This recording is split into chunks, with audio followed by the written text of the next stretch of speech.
하나님 말씀을 봉독하겠습니다. 하나님 말씀은 창세기 24장 50절부터 67절까지입니다. 창세기 24장 50절부터 67절까지입니다.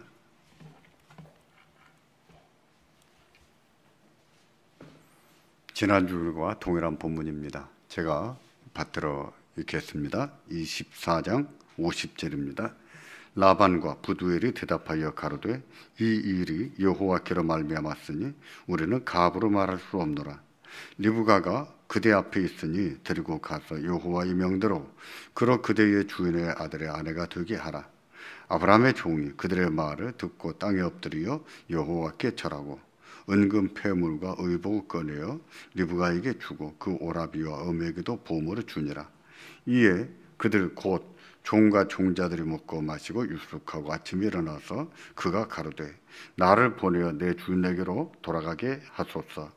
리브가의 오라비와 그 어미가 가로되 소녀를 며칠을 적어도 열흘을 우리와 함께 있게 하라. 그 후에 그가 갈 것이니라. 그 사람이 그들에게 이르되 나를 만류치 마소서. 여호와께서 내게 형통하기를 주셨으니 나를 보내어 내 주인에게로 돌아가게 하소서.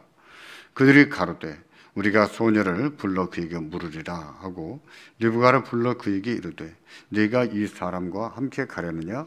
그가 대답하되 가겠나이다. 그들이 그 누이 리브가와 그의 유모와 아브라함의 종과 종자들을 보내며 리브가에게 축복하여 가로되 우리 누이여 너는 천만인의 어미가 될지어다. 내 씨로 그 원수의 성문을 얻게 할지어다. 리브가가 일어나 비자와 함께 약대를 타고 그 사람을 따라가니 종이 리브가를 데리고 가니라. 때에 이삭이 부엘 라헤로이에서 왔으니 그가 남방에 거하였음이라. 이삭이 저물 때에 들에 나가 묵상하다가 눈을 들어 보매 약대들이 오더라. 리브가가 눈을 들어 이삭을 바라보고 약대에게 내려 종에게 말하되 들에서 부유하다가 우리에게로 마주오는 자가 누구뇨? 종이 가로되 이는 내 주인이다. 리브가가 면박을 취하여 스스로 가리우더라. 종이 그 행한 일을 다 이삭에게 고하매 이삭이 리브가를 인도하여 모친 사라의 장막으로 드리고 그를 취하여 아내를 삼고 사랑하였으니 이삭이 모친 상사 후에 위로를 얻었더라. 아멘. 예전에 어떤 분이 저에게 이렇게 말했습니다.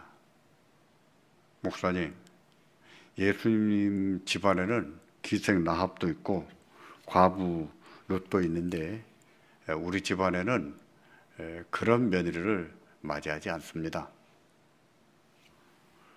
그분이 명예석이 교회 권사였어요. 권사님이 그렇게 말씀을 했죠. 제가 그 말을 듣고 뭐라고 대답을 해야 될까요? 너무나 어이가 없고 너무나 어처구니가 없었습니다. 여러분들은 그 말을 어떻게 생각하십니까? 그분이 연세가 너무 많으셔서 제가 더 이상 말하지 않고 돌아온 적이 있습니다. 여러분께서는 이삭과 리브가의 결혼이 이해되십니까? 그들 두 사람의 결혼은 여러 면에서 우리와 크게 다릅니다. 그 다름을 어떻게 이해를 해야 될지 고민되지는 않으십니까? 아브라함의 종이 리브가의 부모와 오빠에게 자신은 아브라함의 종이라고 소개하지 않았습니까? 또 하나님이 아브라함의 노년에 사라에게 아들을 주셨다고 말함으로 이삭의 존재를 알려주지 않았습니까? 네, 그렇게 했습니다. 그러면서 자기가 왜 왔는지를 밝혔습니다. 그러면서 자기 주인의 말대로 하나님께서 그 사자를 내 앞서 보내실 것을 믿었는데 근데 그걸 생각하고 기도했다고 그랬습니다. 기도한 대로 물을 길어 나오는 리브가에게 그 물을 좀 내게 마시라 했더니 내 기도한 대로 리브가가 행동했고 말을 했다고 했습니다. 결과적으로 어떻다는 것입니까? 리브가는 여호와께서 예비하신 이삭의 배우자입니다. 이 말을 한 겁니다. 그 말을 들은 라반과 부두엘이 아버지예요. 부두엘은 이 일이 여호와께로 말미암았으니 우리가 가부를 말할 수 없다고 했습니다. 무엇을 더 알아봐야겠다는 뜻이 아니라 하나님의 뜻이 그렇다면 또 우리도 그것이 하나님의 뜻인 것으로 인정하는데, 그렇다면 리브가를 데리고 가라는 뜻으로 말한 겁니다. 리브가를 데리고 가라고 이렇게 말했어요. 그렇게 해서 이삭과 리브가의 결혼이 성사가 됐습니다. 우리가 배우자를 찾을 때 그 예를 들면서 그런 방식으로 찾고 결혼해도 될까요? 하나님, 제가 오늘 교보 내거리에 있는 어떤 카페에 들어가서 앉아 있겠습니다. 그래서 빨간 원피스를 입고 오는 여자가 있다면 그 여자가 하나님이 제게 정해주신 배우자인 줄로 알겠습니다 하고 카페에 앉아 있었어요. 근데 진짜로 빨간 원피스를 입은 여자가 들어오는 겁니다. 아, 하나님이 내 기도에 응답해 하셨구나. 그래서 그 여자에게 다가왔습니다. 내가 이렇게 기도했는데 당신이 빨간 원피스를 입고 왔습니다. 그러니 당신은 내 배우자요. 나와 결혼해야 됩니다. 이렇게 해도 될까요? 너무 어처구니 없지요. 너무 말이 안 되지요. 그러면서 제가 이 말씀 드리는 것은 요즘에도 이런 식으로 말하는 분들이 계시기 때문이에요. 요즘도 그런 분이 계십니다. 그게 성경적이겠어요? 그게 믿음일까요? 하나님의 응답일까요?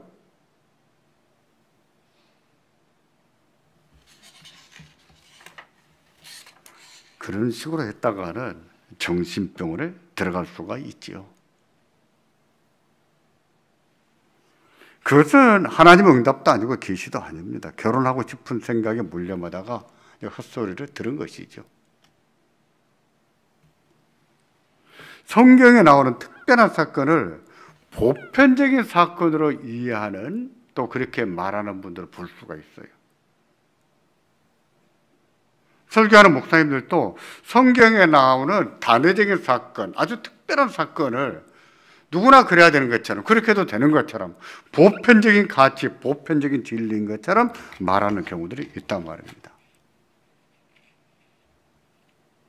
성경은 특별 계시고 내용도 특별하지만 계시하는 방식도 특별합니다. 특별 계시라고 그래요. 내용도 특별 계시고 방식도 특별 계시입니다. 그것은 누구에게나 해당하는 보편적 사건으로, 누구나 그렇게 해야 되는 것으로 이해를 하면 성경은 일반 계시로 격화시키는 잘못을 범하는 거예요. 특별 계시를 일반 계시로 격화시키는 잘못을 범합니다. 그럼에도 그렇게 사는 사람은 아주 비현실적인 사람이죠. 비정상적인 사람이죠. 제 친구한테 그런 말을 들은 적이 있습니다. 저는 기도를 많이 한다는 여자가 제일 무섭습니다. 한 2번 들었어요. 2명한테. 저는 기도를 많이 하는 여자가 제일 무섭습니다. 왜 그러는데? 군대 갔다 왔는데 자기 교회 여전도사님이 전화 왔더랍니다. 정 선생님, 오늘 나 좀 만날까요? 사랑의 교회에 카페가 있는데 저 서초동 예배당을 말한 것 같아요. 카페인데 거기서 몇 시에 만납시다. 갔더니 하는 말씀이, 정 선생, 내가 3일 금식하고 왔는데 하나님이 당신과 결혼하래. 그러니 기도하는 여자가 무섭겠습니까? 안 무섭겠습니까?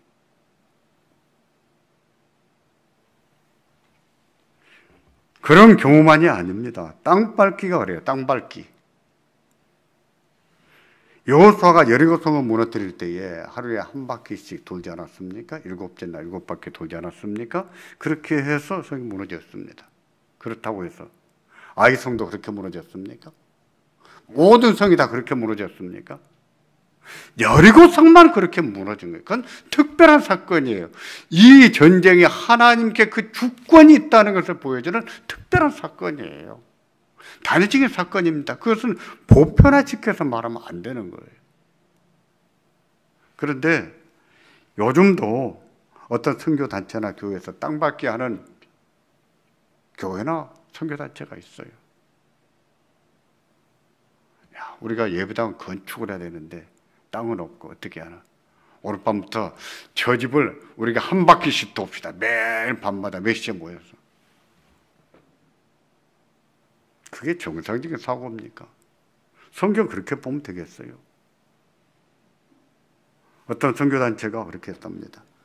우리 선교단체 회원들을 둘로 나눠서 한 단체는 한라산 백록담에 오르고 한 단체는 백두산 천지에 올라가서 우리가 기도하자. 그래서 이 한반도가 저 북한이 무너지도록 기도하자. 땅받기를 했다고 자랑스럽게 얘기하는 거예요. 이 신학적으로 너무 무식하고 무지한 소리예요. 이처럼 성경에서 특별한 사건으로 단회적으로 극히 제한적으로 말씀한 것이 보편적인 진리인 것처럼 보편적으로 누구에게나 해당하는 것처럼 말할 수가 있는데 그것은요 성도들을 현혹하는 거예요.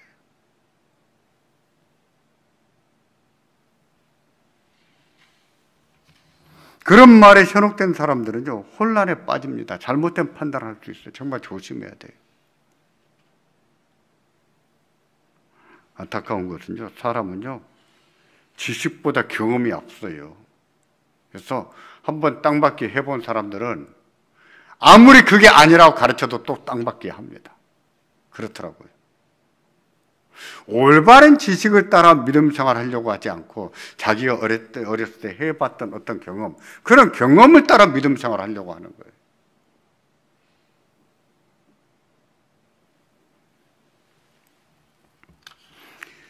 이삭과 리브가를 결혼시키기로 결정한 다음날 아침이었습니다. 아브라함의 종이 리브가와 함께 돌아가겠다고 했습니다. 당장에. 그 말을 들은 어머니 오빠는 펄쩍 뛰었지요. 그들의 풍속을 따라 적어도 열흘은 이별의 시간을 줘야 된다고 요구했어요. 그것은 무리한 요구가 아니었습니다. 그게 정상적인 요구지요. 오히려 그 요구에도 불구하고 아닙니다. 돌아가야 되겠습니다. 이렇게 말한 아브라함의 종이 무례했지요. 결국 리브가의 어머니와 오빠는 리브가에게 묻기로 했습니다. 리브가가 내가 가겠나이다 라고 함으로 그날 떠나게 됐어요. 그래서 어머니와 제대로 이별의 시간을 갖지도 못하고 부랴부랴 떠나게 됩니다. 언제 다시 만날지 알 수가 없어요. 기약이 없습니다. 여러분께서는 이런 결혼이 이해가 되십니까? 현대인들은 거의 다 연애 결혼을 합니다. 그러기에 현대인의 생각을 기준으로 했을 때 그것은 옳지 못한 결혼이라고 비난할 수가 있겠지요. 우리가 기준이 돼서 성경에 나오는 그런 사건들은 잘못된 것이고 미개한 짓이다 라고 비난할 수가 있겠어요.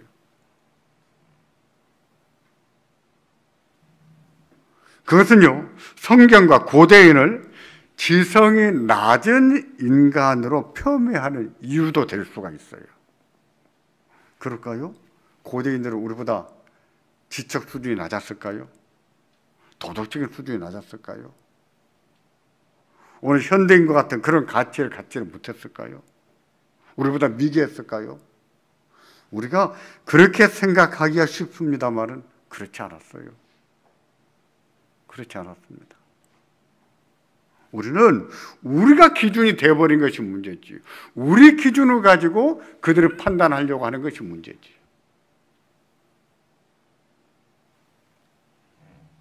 하지만 그렇게 생각해서는 안 됩니다. 우리 부모 세대를 생각해 보십시오. 우리 부모 세대도 선도요 자식들은 못 보고 부모 간에 결혼을 합의해서 결혼도 했어요. 그래도요 자식 낳고 다 잘 살았습니다. 따라서 성경에 그런 풍속이 있었다고 해서 성경을 상식 밖의 책으로 폄훼해서는 안 됩니다.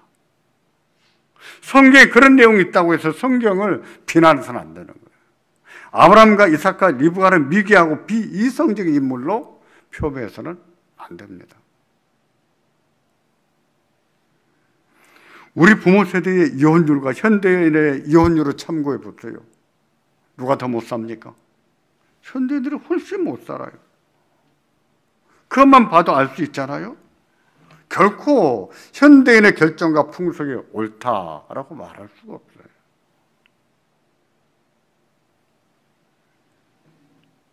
이삭과 리브가의 결혼이 보여준 중요한 교훈은요, 그 주권이 하나님께 있다는 사실을 보여주는 것입니다. 주권이 하나님께 있다는 거예요. 이삭과 리브가를 부부로 맺어주신 주권도 하나님께 있고, 하나님께서 리브가를 하나님 백성으로 부르신 주권도 하나님께 있습니다. 리브가를 부르실 때 결혼을 통해서 부르셨어요. 결혼을 통해서 하나님 백성으로 부르셨어요. 그 주권이 누구한테 있다고요? 하나님께 있다는 것을 보여주는 거예요. 내가 믿고 싶다고 믿는 것이 아닙니다. 내가 구원받기를 원한다고 구원받는 것이 아니에요. 하나님이 선택하신 자만 구원을 받는 거예요. 그 주권이 하나님께 있습니다. 그걸 보여주는 단적인 사건이지요.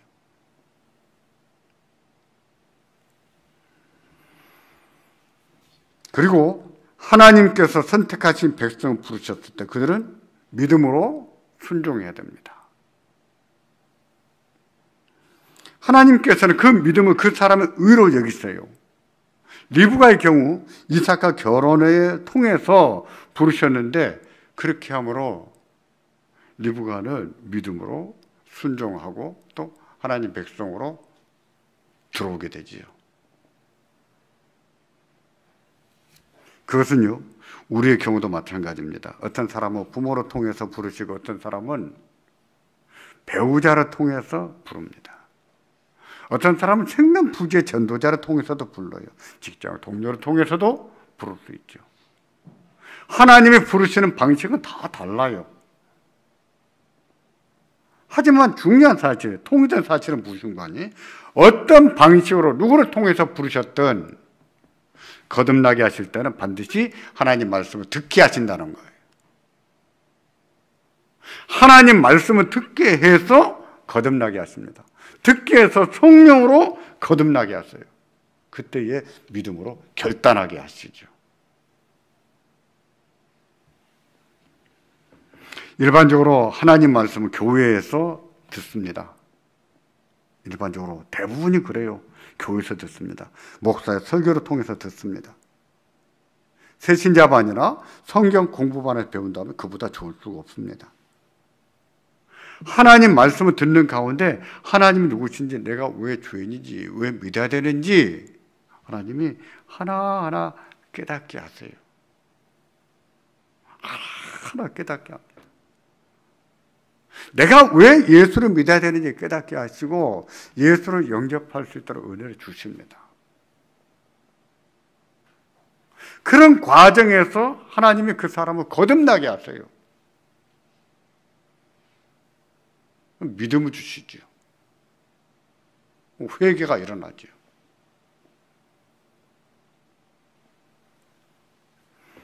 그때에 결단해야 됩니다. 예수님은 나의 주, 나의 하나님으로 영접하기를 결단해야 돼요. 이것을 믿음의 3요소 가운데 결의적인 요소라고 합니다. 따라서 교회에 출석하고 신앙생활하기를 원한다면 다른 무엇보다도 성경 말씀을 듣고 배우는 데 집중해야 됩니다. 그리고 그 말씀을 깨닫도록 은혜 주시길 기도해야 돼요. 다시 말씀드리지만 성경 공부반에 들어가서 배우는 것이 아주 좋습니다. 종종 봉사를 많이 하면 믿음이 생길 것으로 기대하거나 오래 다니다 보면 믿음이 좋아질 것으로 생각합니다. 그분들은 실수하는 겁니다. 그렇다고 믿음이 생기지 않아요. 믿음은 반드시 말씀과 성령으로 생깁니다. 말씀과 성령이에요. 봉사를 많이 한다고 해서 교회에 오래 다니다 보면 믿음이 생긴다고요? 절대 그런 일은 없습니다. 오히려 그 반대입니다. 오래 다니다 보면 교회 생활이 익숙해져 버려요. 그때 가면 믿음이 없는데, 실은 하나님을 안 믿는데 자기는 믿는 것으로 착각해 버릴 수 있어요. 그런 분들은 어떤 계기가 되면 하나님을 떠나지요. 교회를 떠나게 됩니다.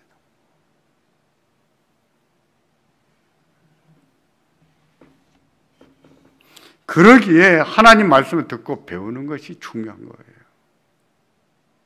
이미 예수님을 성령 영접한 사람도 마찬가지예요. 그 믿음이 자라가기 위해서는 하나님이 은혜를 주시는 방편을 있는데 그게 말씀이고 그게 성례예요.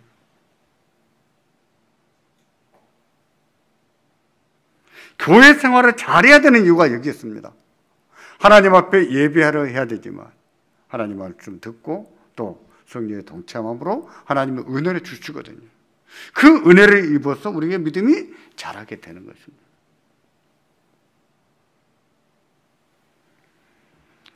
오래 다녔다고 믿음이 자라지 않습니다. 여러분 속지 마세요. 절대 그렇지 않아요.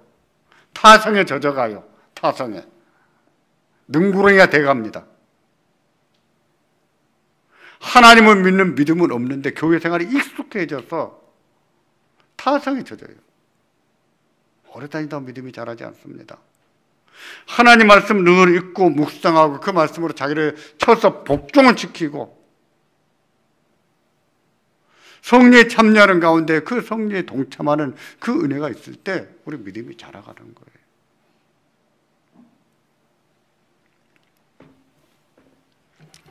리브가가 부모 형제와 이별의 시간을 갖지 못하고 아브라함의 종을 따라서 떠난 것은 믿음의 결단이었습니다. 이제부터는 하나님 백성으로 살겠다며 단호하게 결단한 것이지요. 단호하게.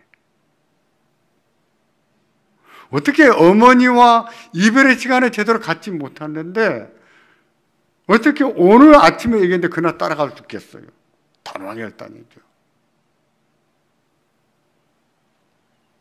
마치 아브라함이 하나님이 말씀하셨을 때에 그 말씀을 따라간 것처럼 단호하게 하나님 말씀을 따라 나선 것이죠. 하나님 부르실 때는 그와 같이 화답해야 됩니다. 믿음으로 결단하셔야 돼요.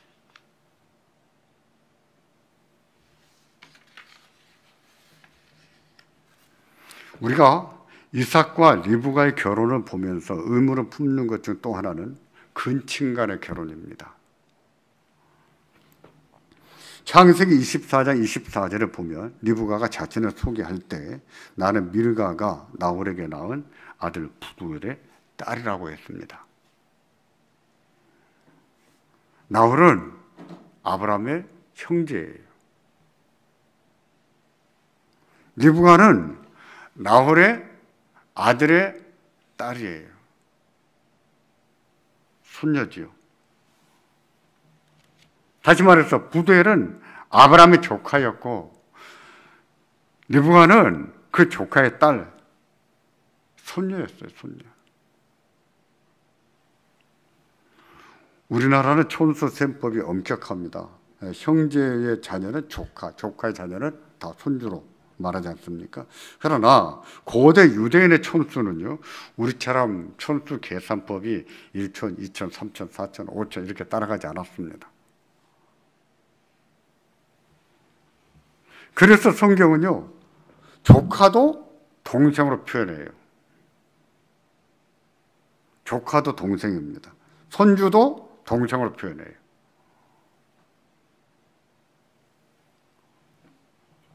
이삭도요, 리브가를 누이라고 부르지 않았습니까? 실은요, 이삭과 리브가는 오촌이었어요.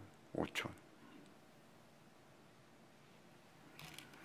성경에 그런 예가 있다고 해서 그렇게 가까운 친척 간에 결혼해도 될까요?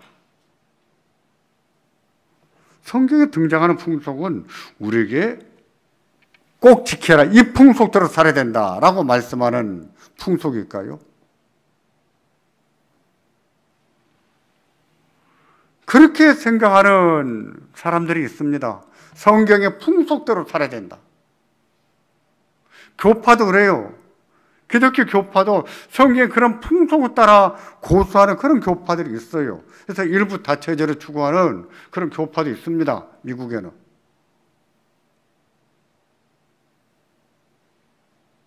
제가 의문을 제기하는 것은 그처럼 성경에 있는 풍속이라고 해서 우리가 지켜야 되는 하나님의 뜻이냐고 여쭈는 거예요. 그런 것입니까? 그렇지 않습니다. 성경에 등장하는 풍속은요, 하나님께서 우리에게 주신 하나님의 뜻이 아니에요. 인간이 만들어낸 풍속이에요. 근데 그들의 풍속 가운데서 하나님이 하나님의 뜻을 나타내시고 말씀하셨지요. 그러는 가운데 그들의 잘못된 풍속도 점차 바꾸어 주셨죠. 바꾸어 가겠습니다. 예를 들면 아브라함의 시대에는요,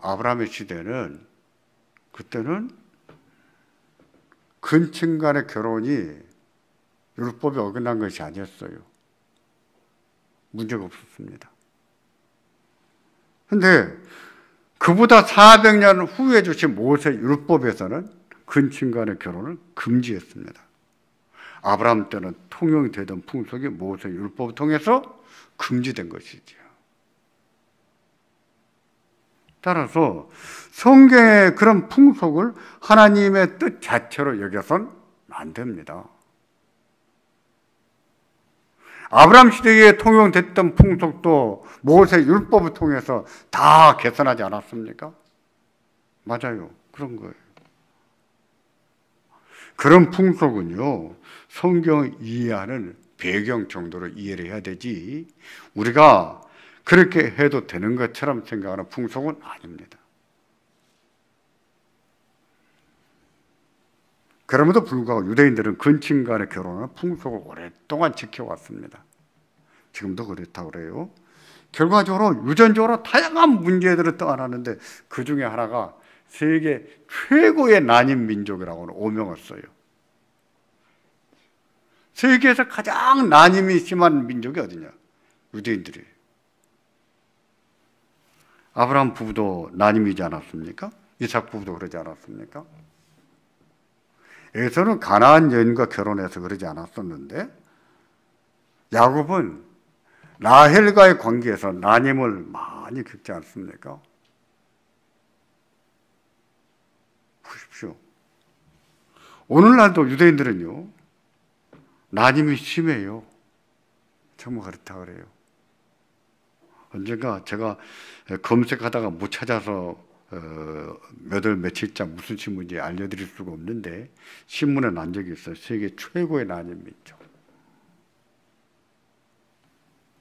그런데 지금은요, 난임 민족이면서 세계 최고의 다산 민족이랍니다. 세계에서 자녀를 제일 많이 낳는 민족이 유대인이랍니다. 무슬림보다 더 많이 낳아요.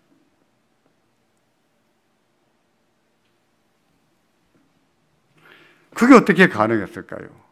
유대인들은 그렇게 한답니다. 이스라엘은 지금도 남녀가 결혼하기 전에 결혼하기로 했으면 먼저 정부에서 하는 검사를 한답니다. 검사를 하면 유전적으로 어떤 문제가 있고 그런 문제를 이렇게 치료하도록 도와준답니다.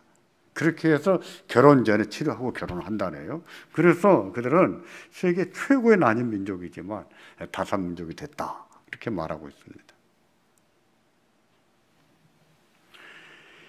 앞에서 성경에 나온 사건이라고 해서 그게 다 하나님의 뜻이 아니며 그것을 본으로 삼아서는 안 된다는 말씀 드렸죠. 아브라함의 종이 리브가를 만난 것처럼 기도하고 빨간 원피스 입은 여성이 나타나기를 기다리고 그래서는 안 된다고 했습니다. 마찬가지입니다. 성경에 근친 간에 결혼한 풍속이 있었다고 해서 그것이 하나님의 뜻이거나 그렇게 하는 것이 성경적으로 옳은 것이 아니란 말이에요. 그것을 예로 삼아서 근친 간에 결혼하면 안 됩니다. 우리 법이 허용하는 범위 안에서 결혼해야 됩니다.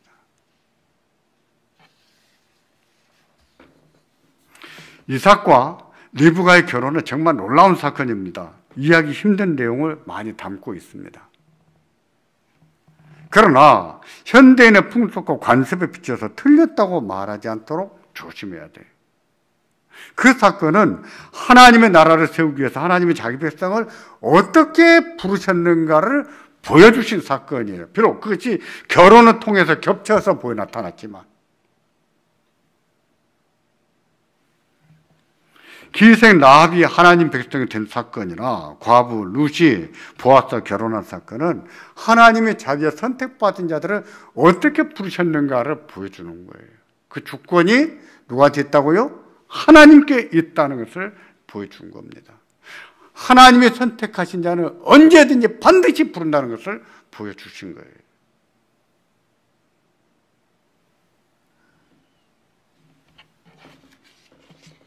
따라서 저에게 자기 집안이 예수님 집안보다 더 낫다는 식으로 말했던 그분처럼 생각해서는 안 되지요.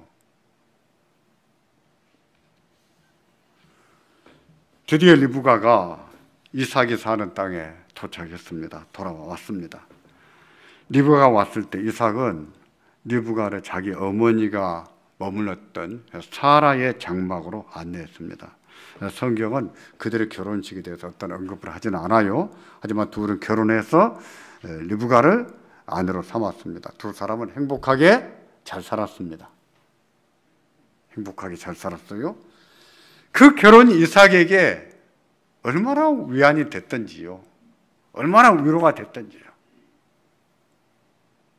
이삭에게 리브가가 얼마나 위로가 됐는지요.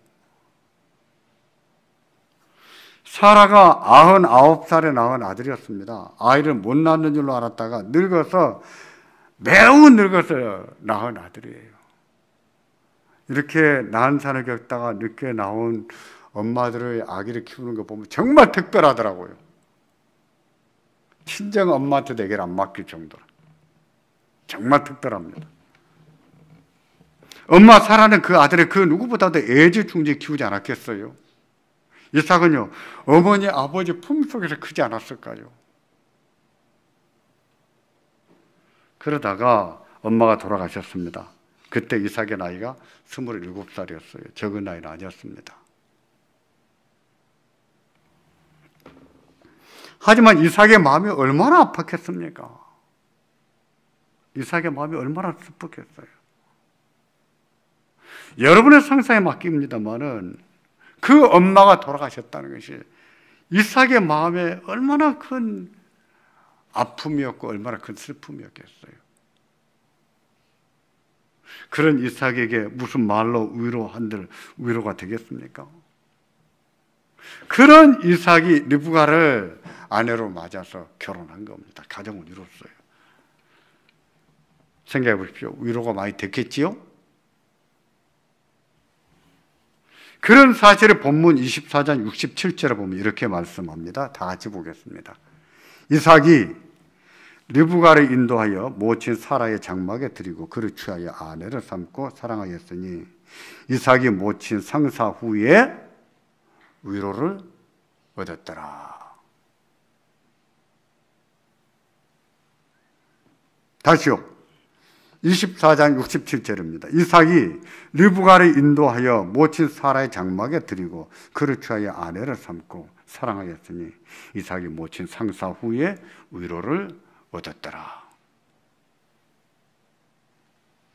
엄마가 돌아가시고 13년이 지난 후에 리브가를 아내로 맞았습니다. 이삭이 모친 상사 후에 위로를 얻었다고 했습니다. 이런 표현에는요, 강조가 있죠. 얼마나 위로가 됐으면, 아내가 얼마나 위로가 됐으면 이렇게 말하고 있겠습니까? 아내는 남편에게 큰 위로이고 힘이지요. 그래서 남편도 그렇습니다. 근데 남자들이 더 그렇게 생각해야 돼요.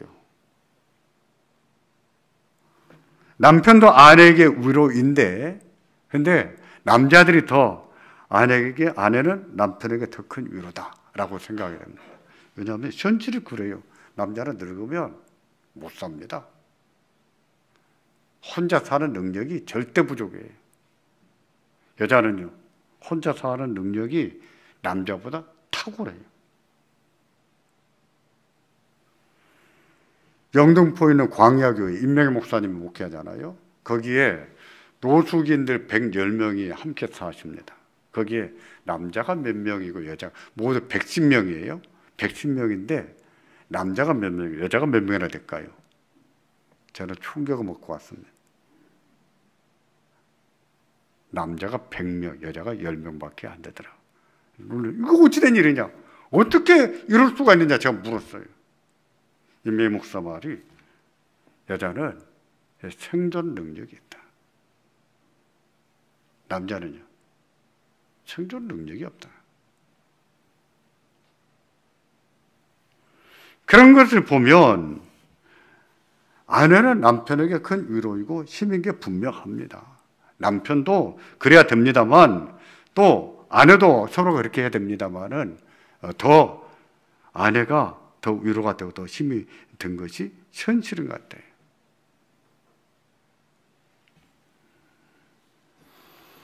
하나님께서 인생이 허무하지만 즐겁게 살라고 말씀하지 않았습니까? 그게 전도서의 중요한 메시지 가운데 하나입니다. 특별히 아내와 함께 즐겁게 살라고 했어요. 아내와 재밌게 살아라. 이것이 허망한 인생에 주신 복이다. 하나님 즉 복이다. 그랬어요. 재밌게 사셔야 됩니다. 기쁘게.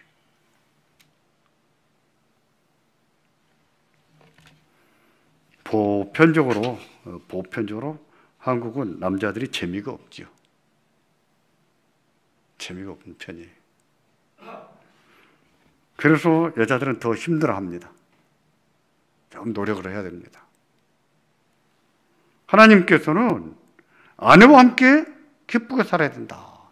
이것이 해 아래서 수고하고 얻은 분복이다. 복이다. 그렇게 말씀하셨어요.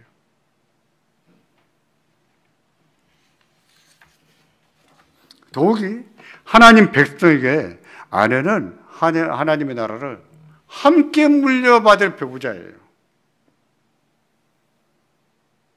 하나님의 나라를 함께 물려받는 공동의 상속자입니다. 이삭 홀로 하나님 나라를 상속받는 게 아닙니다. 리브가 홀로 받는 것이 아니에요. 부부가 함께 받는 거예요. 그런 우리가 서로 위로가 되고 힘이 돼야 되지 않을까요?